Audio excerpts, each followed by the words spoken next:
Welcome to the Whiskey and Wisdom Podcast. This is episode number 3. I'm Tyler Yaw, and this is my co-host, Chris Kellum, and our special guest for the day, Brittany Lineberry. She is a real estate agent and branding photographer. Thanks for joining us today. Hi, thank you. I'm happy to be here. Thanks for showing up. I'm here for you. On time, too. And she showed up on time. Early. Oh, yeah, that's a new one for me. I think she heard we had whiskey and was like, oh, Showing up. on time this Coming time. for that. With that being said, what are we sipping on today, Chris? All right. So our first sip today is going to be something I've literally never seen before. It looks like it's called House Select Bourbon. So it's a Kentucky bourbon whiskey, but it has a old school distill method from corn, rye, basic like malted barley. And they actually do it in like a number 4 char barrel.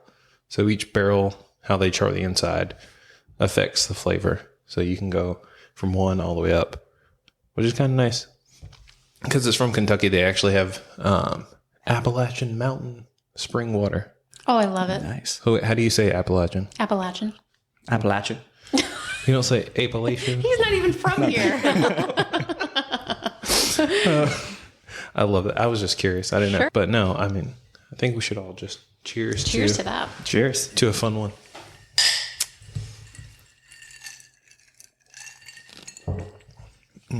It's got for sure that like classic foundational whiskey. Like if somebody was new to whiskey and needed to know like what to expect from just a super foundational whiskey, that would be it. Yeah. That's a very good point. Should be like the first sip for everyone who hasn't had whiskey before.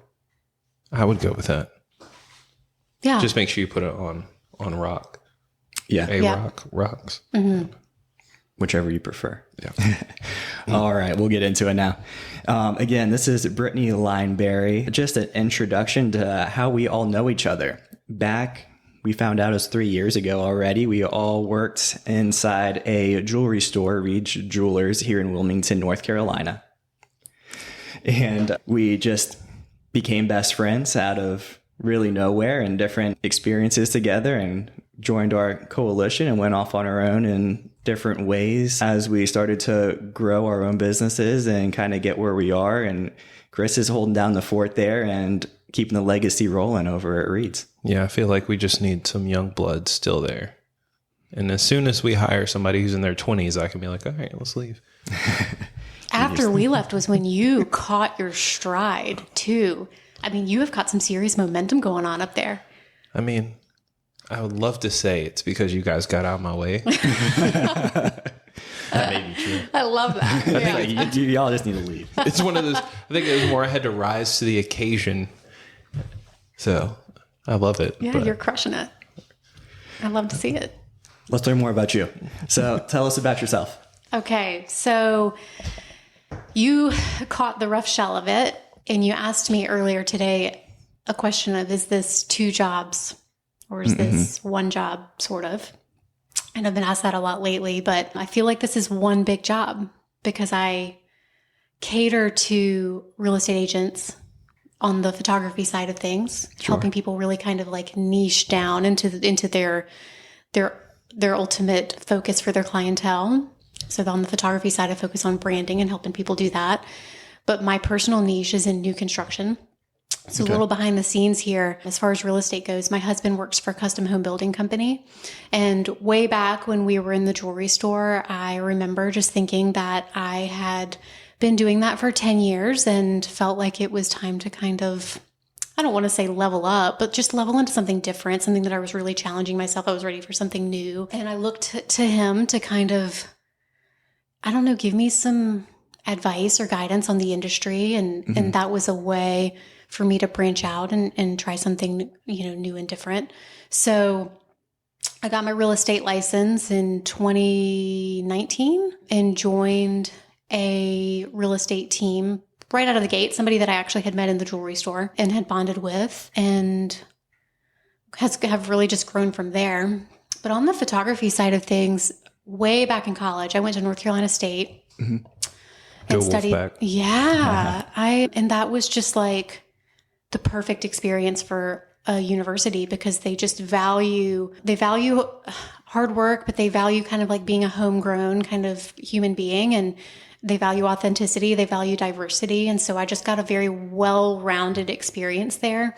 And when I was at NC State, I was studying psychology primarily, but I was able to take design courses as part of my electives. And I was probably a handful of classes short from having a minor in art and design. So when you say design courses, are you talking about like house design or like cultural design? I don't know anything about design. They have all of that there, but the courses that I took were more of the foundational, just the fundamentals of design courses. So really just kind of understanding how to make things visually balanced, how to speak to your clientele or your audience, how to convey your message, but understanding line and direction and just how to visually put things together. Okay. And with that, I picked up a camera. I don't know if this is allowed, but I used part of a student loan to buy my very first camera. I don't know if my dad knows that because I'm pretty sure that loan was partially in his name. So sorry, but she'll pay you back now. Yeah, Right. yeah. He won't ask for it, but that's the father-daughter relationship, I think. So I picked up a camera, and I would say that camera probably paid for my school books in college.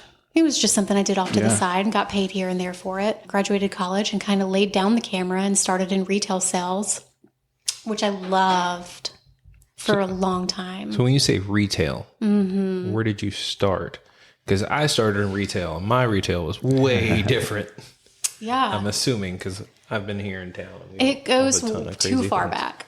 I remember when I was 15 and a half, I think was when you could get your permit to work. Yeah. And I was hired at a pageant dress store. Knowing you now, I can't see you in a pageant dress at all. So they had pageant dresses and prom dresses. This is a little bitty boutique in Wake Forest, North Carolina, which is where I grew up. And it was kind of like a little dream working there because you're a 16-year-old girl and you care about nothing else other than fashion and doing something that's kind of cool and feels kind of glamorous. And then went into college and got a summer job 1 year at Pier 1. I could see you doing Pier 1. Oh, that was fun. That was super fun. I think somewhere around that same time, I'm losing my timeline a little bit, but that same summer I might have also pulled some hours at a clothing store. And then got recruited from both of those into my first jewelry store, which was Hellsberg. So you and I have that in common. Exactly. And I worked for them throughout the rest of college. So I've always had a sales, retail, customer service oriented mindset. And I've been in a variety of environments that kind of cater to, and I guess an ideal kind of client. Right. Which makes sense. Definitely. Do you think being in a customer service business, do you think that is what caused you to want to level up? Because you would hit that kind of peak in the jewelry industry and okay, well, if I want to stay in this area, there's not really much more you can do besides custom jewelry. Yeah. And you could want to sell cars, but I don't. No. So we're assuming Drew is the reason you're I don't want to do cars, I'll do houses. Exactly. Yeah. So we do have a vision of kind of building something together within that category. But I think my sales history has always trended in that trended from when I was 16 selling the dresses. I didn't even get commission on them. It was just I was paid hourly, what was minimum wage back then when you were 16? And that's just, I didn't even know to even try to negotiate that. I was yeah, you're willing to pay me something? Sure. Just pay for my gas to get here. Get me out on the town. It could still be the same minimum wage. I don't know. I feel like it was $8. What is it now? Is it? Minimum wage. Yeah, it's still around Well, there we are. So, and then, you get into jobs that do pay you commission. You get into jewelry that does pay you commission. So you're rewarded for your productivity.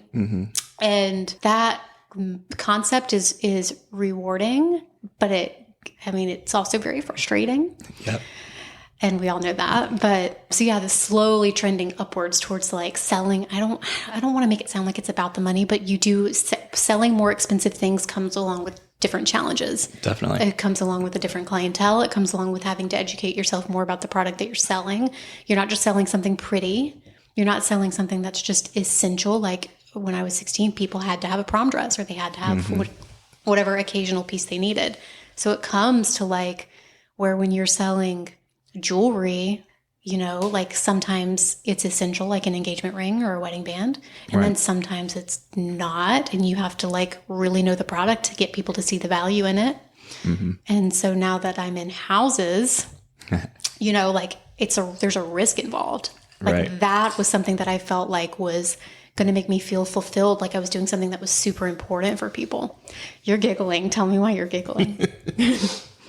I was just giggling because that drink was killing me. Oh, God. Yeah, you better slow down over here. Yeah, this like slow level up to things that are now high risk. That actually kind of leads me to the main question that I wanted to ask you today, too. I know we had many conversations over the years about leaving the jewelry industry. Mm-hmm. So what was the actual catalyst of leaving jewelry and being willing to take that dive into something that you knew about because of your husband, but something you haven't done previously in the past and completely changing careers? Yeah. Sheer frustration. Mm-hmm. In a lot of different ways, but the bulk of the frustration came from me envisioning a way that I wanted to cater to my clientele and not being able to cater to them in the way that I really wanted to. Because when you falling under the umbrella of a brand that has already established itself, right, and then you want to speak to your clientele in a way that may not match that brand, and you can't. Right. You just can't communicate with them that way, or if I wanted to gift them something, or if I wanted to market to them in a certain way, I realized I was going to have to go out on my own if I wanted for people to see like who I am and what I'm about and how I want to take care of them. It was too convenient that my husband is in housing. Right. But also with my experience in kind of those design courses, and then just the way that I have accelerated my growth in sales over the past 16, 17 years now, it fell into place that housing made sense for me.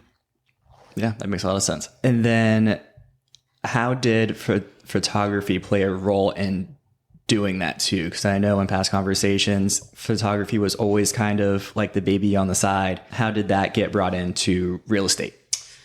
I can't, this is just a very specific to Brittany kind of thing. Like In sales, I get bored, maybe. Right. Okay. So there's this. I think it's that millennial. It could be. I mean, where my attention is called in a lot of different directions, but there's this itch, like you were talking about in your previous episode here. So there was just this itch for creativity that I was not able to get to. And with photography, there's a couple of things about photography that I love. One is that you get immediate gratification. So when I have a vision for something creative and I want to see it come to life, I can snap a photo, and with a few minutes I can edit that photo and have my vision come to life, and I get the immediate gratification of my creativity. And I enjoy painting and drawing and doing other things like that, but I just don't get that like instant creative relief. And photography was something that I have a natural knack for. I love the technicalities of it, and I like to kind of, I guess, challenge myself in learning how the technology of that is improving. And it's easy to grow with. Right. So I've been doing that since I was in college. And so that was easy for me to pick back up on when I needed that creative diversion from being in sales, which is routinely a very structured kind of industry to be in. Yeah, good point. I guess that is kind of a good kind of creative release to kind of break out of the monotonous day to day. Yes. Because you were doing like family photos or like couple photo sets. Yeah. And because I know you've done some branding for people more recently. How did you transition? How did you go from taking photos of like friends and families or like engagement shoots to wanting to be like, I want to help people with their branding message? That's the most loaded question that you can ask me. You're right that I was photographing anything and everything when I first got started. I mean, they were good photos. Oh, I was having fun with it. And I just wanted to explore the industry and like really see what spoke to me and what I was having fun with. And I discovered very quickly that there were certain things that I did not love enjoying or love photographing. So for one thing that I don't love, but I'm starting to get used to is, it. He already knows. Baby. Did I tell you that? No, I just guessed. Babies. Yeah.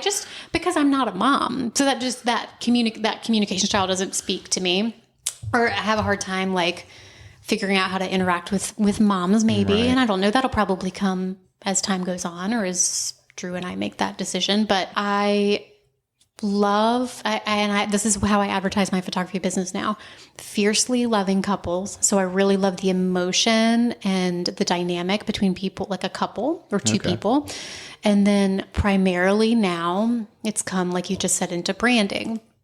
And for that, I think as I learned more about myself and how I wanted to like hone in on the things that I love in life, I want to help other people visualize their brand and their business, and then I guess focus on how to help them deliver that message to the world.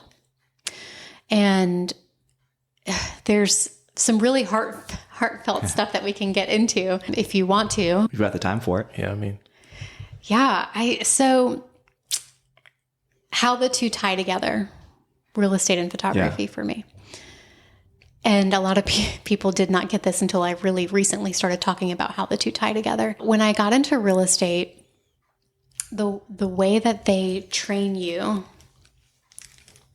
to sell or to get your clientele or to grow your business is to cold call. They'll give you a list of things that are available to you, like expired listings or people who they think might be interested in buying or selling a house. And they'll just give you this list and you can just start calling.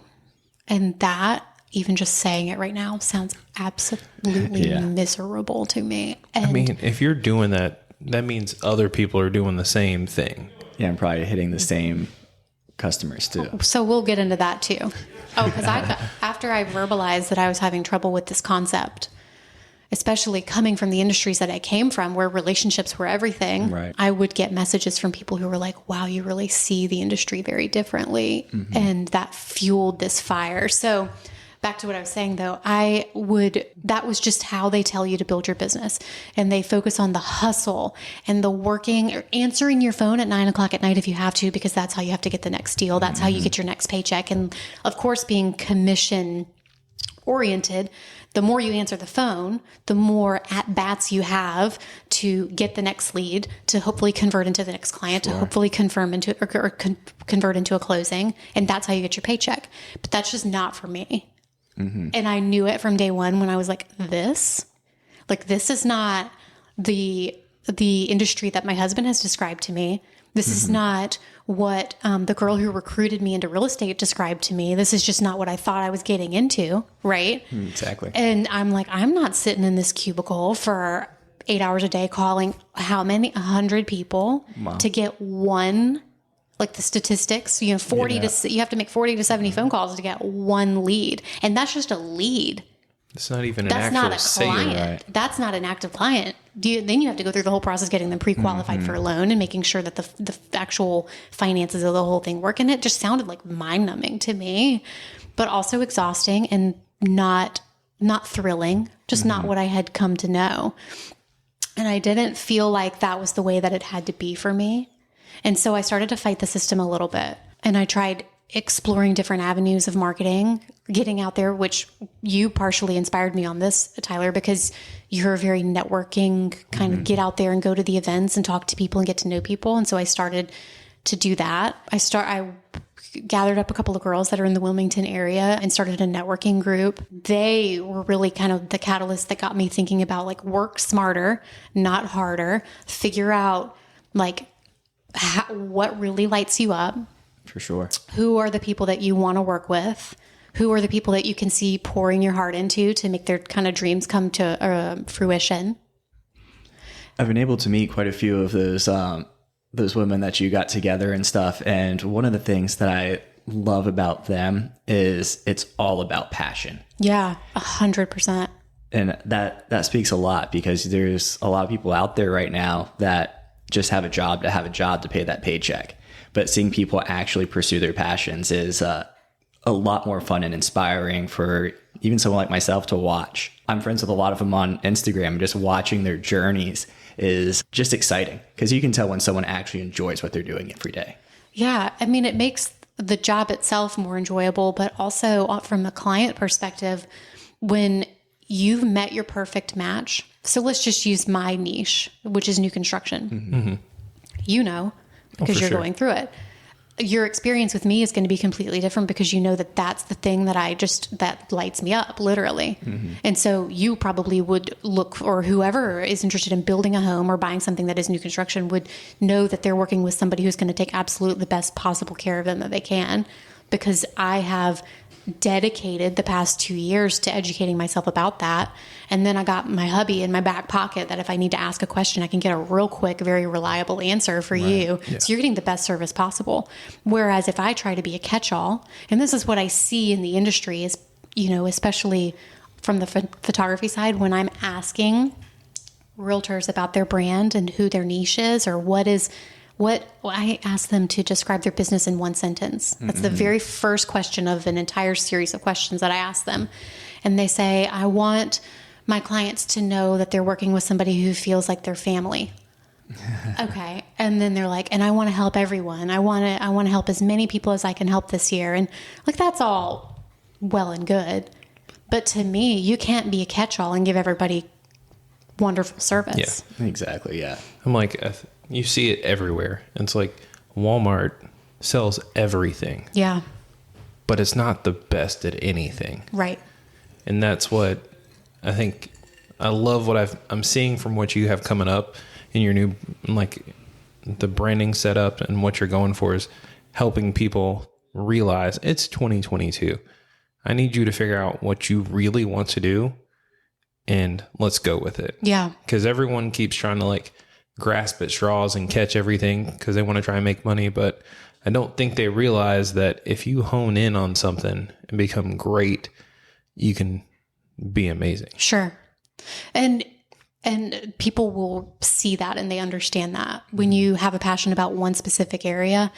And I don't want to be misleading because I have a passion about two things. So that's not what I'm trying to say. Like I love our arts. Sure. I love arts and I also love new construction. Right. So that can be confusing for people, I'm sure. But the thing here is I'm not a catch-all. Like I have a very clear direction of who I'm trying to help and what I'm trying to do for people. And I'm hoping that they understand that and they'll come to me as my ideal client. But there was something else I was going to say there.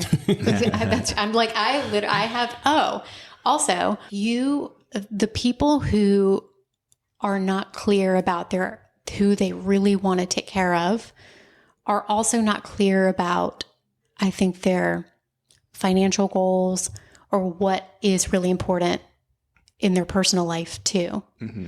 And so to me, it's just entirely a shot in the dark if you don't have the self-awareness to know really what you want out of this broad picture of life. Right. Yeah. And I was just talking to a buddy of mine the other day when I was like, what's the difference in your quality of life between $100,000 a year and $110,000 a year? Right. Those extra couple of transactions or those extra couple of clients that you might have helped. Did that bring you anything that was super beneficial to your quality of life? Did that extra 10,000 really make a difference at the end of the year in what you experienced throughout the year? And I'm like, so for me, there's a balance between finding the sweet spot on like what numbers make sense for me and helping the people that I feel like I can really like give my heart and soul to, and then having the time at home to dedicate to my husband and whatever personal goals that we have going on too. Yeah, I think that's super important too, that work-life balance, especially having a kid now, really kind of spoke to me too. And that's kind of the practice that we have on the finance side as well, is for us, it's more important to connect with that client than to just have that transaction. And as you guys know, Wilmington is definitely a place where there's a bunch of realtors out there already. And I think really honing in on your niche. Almost 4,000. Jeez. Seriously. In the Cape Fear. That's crazy. And my numbers might even be a couple of years old. Yeah, so it's probably even more. So I mean, like what you're shooting for with what you're releasing coming up or what you just released. Yeah, by the time this episode comes out, you're going to have released your new branding. So tell us about that. Give us kind of the lowdown, like what you want people to know about it and how you can help them out. Yep. So this caters to people in the real estate industry, and that could be a real estate agent or a lender. Okay. I've come to find out that lenders would also be interested in this, and the phrasing of the program is really geared towards real estate agents, but I think it translates very easily over to people that are in the mortgage industry. I could see that. So the first thing that I would want people to know is this is for somebody who wants to not hustle to the point of exhaustion, right? Like I see plenty of my colleagues that want to hustle all day long, and I admire them for wanting to run their business that way. And if that is for you, chase the dream, get all the transactions, get the income, help as many people as you possibly can, like go for it. And I want those people to be happy and live their life. Sure. But I totally realize that there's other people like me who are trying to find the balance and want to really like pour their heart into a certain type of client. And maybe the painstaking thing here is that the pressure from the industry is that if you are not working all day, every day, even on Sundays, if you're not making those cold calls, if you're not just grinding, then maybe you're not as hungry or not as passionate or not as much of a go-getter as other people are in the industry. Or maybe that makes you not as good at your job since you weren't able to help 50 clients last year buy homes. That's just like, to me, that's just not true. You can be a very talented, educated, witty, quick to problem solve, all of those things, and help 20 clients a year that are maybe your ideal client. And that's good money. Right. Like in this industry, that's great money, especially if you're helping like your ideal client, whoever, whoever that might be. That's going to be a feel good kind of business. And so when I was talking about these things on Instagram or on Facebook about the way that I was processing this industry, I was getting a lot of messages from people who were like, I wish that I could do that, or I hope that I can niche, or I'm trying to figure out how to do that and still be respected within this industry. Sure. And so I was like, I know I can help these people because I wholeheartedly feel this way about my job. And so for me, that means offering them my creative services to help them visualize their brand. Okay. So when they say they want to cater to a certain type of clientele, we're going to gather up the materials. We're going to figure out how you need to verbalize this. We're going to take beautiful pictures to help you deliver the message both visually and in the written words. I'm going to help you formulate how you want to convey the message. And then we're going to package it up into a subscription. I don't like the word subscription, but that's the way to convey the message, Sure, right? Yeah. So it's easiest way to understand. Yeah, it's 4 photo shoots in 1 year. Okay. The very first photo shoot is going to be what I call the branding foundational. It just the first session is going to help you figure out your niche, figure out the ideal client, figure out how to convey the message, and then we're going to take just some great photography that will last you through the whole year if you need it to. The second, third, and fourth session I call the subsequent sessions. They're going to be more geared towards your events that you might be hosting, client gifts, or what we call your sphere of influence is your direct core people that are going to refer you business and really take care of you. How can you cater to them? Any marketing things that you need, like all of that, we're going to really formulate that, and we're going to help your photography convey that message of what's coming up for the season. So it might be summer themed, fall, holiday, Christmas, whatever you celebrate. And so we're going to use the whole year to cater to your clientele and build your brand. That's great. So it's kind of from the very beginning of figuring out what your business is all the way through the marketing to the end dream client of yours. You got it. Mm-hmm. That's perfect. Because I personally, I have a lot of people in the real estate industry that I am in contact with a lot. It doesn't sound like there's really anyone out there that's doing this right now. No. And what you see of the people that you see online, what is the thing, and you may or may not pay attention to this, but if you're looking for a real estate agent, What is the thing that they post all day, every day? Closing a house. Just listed, just sold, under contract, on repeat, man. Like, you can go to some of their pages and it is like a picture of a house, a picture of a house, a picture of a house, a picture of a house. And you're not like, I'm like, who are you? What am I going to, like, what is it like to work with you? Who do you love to work with? Like, I don't know anything about your personality. I don't know anything about, like, it's just pictures of houses. And to me, you are not going to get the client that just lights you up, that you're going to connect with, that's going to rave about you. And I say, okay, if you don't get your right client, shitty clients refer shitty clients. So you're just going to breed 100%. That into your business. So I'm like, I want my Instagram page to speak to the people who, like, I want to work with. Like, I want these people to love me and I want to love them back. And I want them to send their friends to me so I get more people just like that. You know, it's kind of a very similar story from the last week's guest, where I literally just saw him on Instagram for weeks, just posting about him listening to funky music while he was pressure washing homes and stuff with one of his buddies, and all of the fun that they were having and feeding his chickens, and just really learning about him. And I was like, you know what? This guy's awesome. He deserves my money. He's getting my business. Yeah. So just being able to break into that and helping other people do that in the real estate industry, I think they're going to see their money come back to them in, like, multiples. I hope so. I mean, if that's what they want, right? Right, exactly. Like, kind of what you said, if you're in that transactional phase and you just want to bust out 50 transactions a week, then so be it. If you want to hustle that way, then great. If you want to take that time and to really enjoy kind of what you're doing, then taking the time to sit down and make that plan with you, I think makes a lot of sense. Yeah. I think it's so easy to get caught up in seeing when you have almost 4,000 people that are doing the same thing as you, and that's what they're posting, and maybe they make great money or they're successful or they're considered a quotes like top producer. So if that, right, it's so competitive.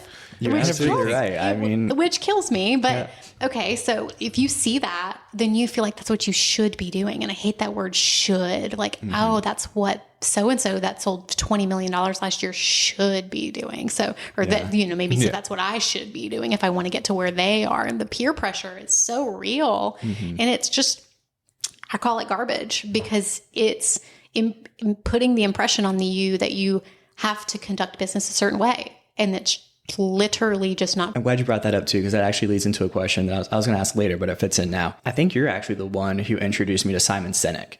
And yeah. So you talk about the passion and everything and what you plan on doing, but what is your why? This is why I didn't want to give you the questions ahead of time. I feel like I have a lot of whys, but if I really dig down into it, I don't know if I may not be as proud to say this out loud, but I signed up for a business coaching session with a very well-known photographer here in Wilmington. Her work is beautiful. Her name's Chelsea Allegra. Shout out to her, because she was part of my networking group a couple of years ago. And since then we've kept in touch. And she was offering business coaching. I sat down with her and she kind of asked me the same question. What is my why? And she told me to don't be too reserved about what my answer was to her question. And then she kind of completed my sentence because I couldn't find the right word for it. Recognition is not a bad thing. And so for me in this moment, in this season that I'm in, I really want to model what I'm preaching. And I want people to see that what I'm passionate about when it comes to quality time with my family, making sure that I'm dedicating time to my home life, I'm finding the perfect balance, is being conveyed to people. So my why is not, it's not for the money. It's not for my clients to dote on me and love on. It's not for that. It's more for me proving a point that you can be happy, successful in whatever way you feel you want to be successful, and still have that time to dedicate to the very private parts of your life. Also, proving that you can fight the system and do things a different way, because I've always fought the system. I've never been somebody that if you tell me I have to do things a certain way or like fit a certain mold, I'm just not going to be very accepting of that. I don't love like authority being like, because I said so. I hate that phrase. And so if you say because I said so, or that's just the way it's done, or that's the way it's been done for years, and that's the way we're going to do it, I am going to fight back, and I'm going to be like, I'm going to prove you wrong. I'm going to go do it this way, and I'm going to show you that it can work, and that I'm going to be happy doing it, and I'm going to like prance around while I'm doing it. So yeah. We've seen that before. Yes. And maybe recognition is not the right word, but for me, it's like being acknowledged. I want people to acknowledge that you can go your own way and still find happiness. Absolutely. Yeah. I love that. That's a fantastic why. It kind of, that by itself might have been the best way to, even though you didn't mean to do it this way, to market what you're doing and trying to help people. Because I think a lot of people feel that way and they just don't know how to, one, put it in words, which you were forced to do through Chelsea to kind of help you with it. And for someone to have those words and have someone that does what you do kind of have that guidance, that probably means a lot to a lot of people, even ones that you can't reach for whatever reason. But if they hear this, I think that'll definitely give them some motivation. Well, thank you for saying that. Yeah. Great answer. So probably my last question I have for you before I let you kind of go and sign off and everything too is, looking back now, if you could tell your younger version of yourself anything, what would it be? Fight harder. Yeah, that's the answer.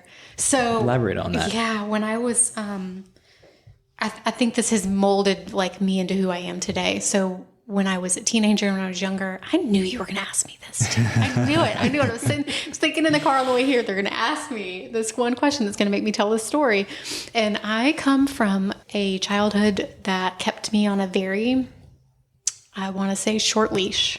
Okay. Straight and narrow. This is the way it's done. This is what society expects of you.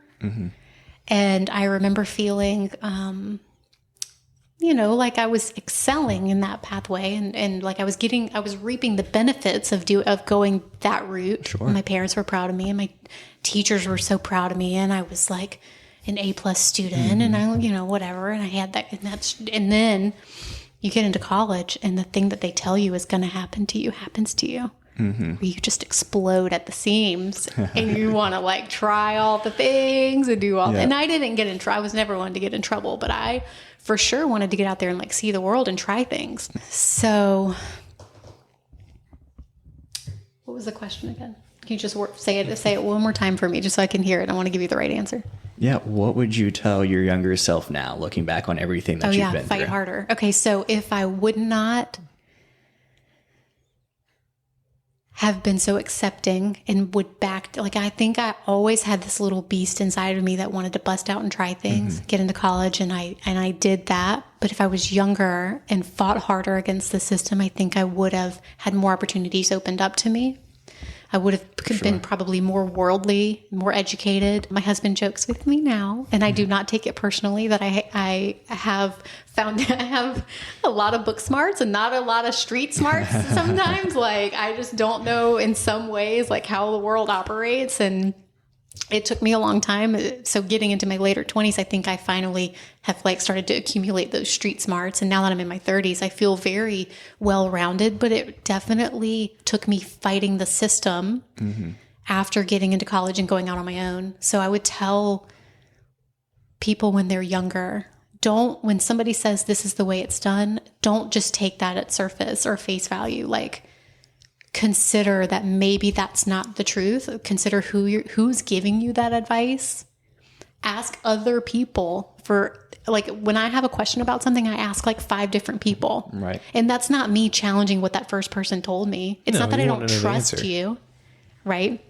It's that I heard your version of it, and I'm going to go ask 4 other people, and I'm going to get their version of it. And whichever one agrees with me the most is probably the one that I'm going to go with. And I wish I would have done that when I was younger. People take that personally, by the way. What? If you go ask other people, if I'm like, I'm asking you advice for something, and then I turn right around and I ask somebody else for the same question, that that first person takes it personally. It ain't nothing against you, man. Like I've noticed that too. I just may not like vibe with what you said. Yeah. And it may have not been a deep enough explanation, or I didn't get the answer that I thought I was going to get, and I'm more curious. So fight harder to get the answers that you need, to find the guidance that you need. Don't just accept what people are telling you. Nice. It's not the end all be all.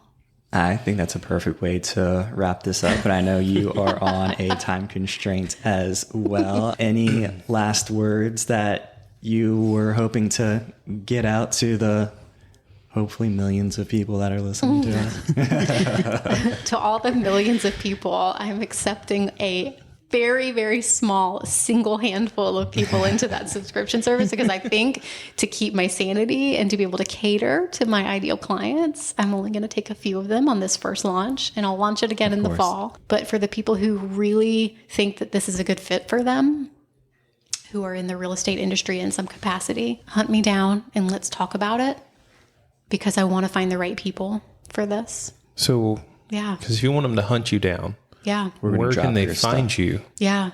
We'll also drop you in the show notes. I have just consolidated all of my social media into one Instagram, and that's the best way to find me. So it's Brittany G. Lineberry on Instagram, or on Facebook is fine. There is an account still floating around out there that's Lineberry Photography Co., and I'm not using that account anymore because I want everybody to realize that this is one big job for me, not two little jobs. And so messaging me on there, there's a link tree on there. You can go and find all the things. And there's a few free downloads on my website, which is lineberryphotographyco.com. One of the free downloads that I think everybody should just go get for fun is one called Spoil Your Sphere, which really just gives you some creative advice on how to take care of your immediate clientele, the ones that are going to refer you business. So that's a good one, just to kind of get oriented to how I function and how I like to talk to my people. So that's fantastic.